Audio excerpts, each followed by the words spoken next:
مجھے بتائیے گا کہ بہت ساری ایسی بہنیں بیٹیاں ہیں ان کو طلاق ہو جاتی ہے کسی نہ کسی وجہ سے، تو پھر وہ پریشان ہوتے ہیں کہ اب میری آگے شادی نہیں ہوگی، تو کوئی اس کے لیے بھی کوئی ایسا وظیفہ ہے کہ اگر وہ کریں اپنائیں اس کو تو بڑی جلد ان کے لیے رشتہ آ جائے؟ یہ آپ نے بڑا زبردست سوال کیا، لوگوں کی اس کی طرف توجہ ہی نہیں ہوتی احسان بھائی، یہ آپ نے بڑا زبردست سوال کیا۔ اس کے لیے دو چیزیں کریں، ایک تو ذہنی سکون کے لیے 5 وقت نماز کے ساتھ وضو میں رہیں، بالکل ٹھیک ہے، اور ساتھ ہی ساتھ ذہنی سکون کے لیے یا اللہ یا سلام کثرت سے پڑھیں، بالکل ٹھیک، ذہنی طور پہ سکون میں آ جائیں گے۔ اس کے بعد یہ دعا پڑھیں، ربی لما انزلت الی من خیر فقیر، یہ کثرت سے پڑھیں۔ دوسرا وہ اس ٹائم بہت بڑی پریشانی میں ہے تو پریشانی سے نکالنے والی کون سی ذات ہے؟ وہ رب کی ذات ہے۔ بالکل ایسے تو ایک دعا یہ پڑھیں،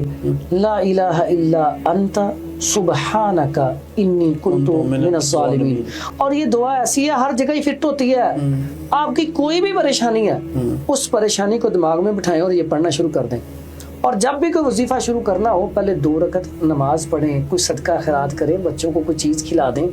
پھر عمل شروع کریں، اس کا رزلٹ ڈبل ہو جاتا ہے۔ اچھا، تو یہ پڑھیں گے تو بہنوں کے رشتے آنا شروع ہو جائیں گے انشاءاللہ انشاءاللہ اللہ کے حکم سے، اور نا امید نہ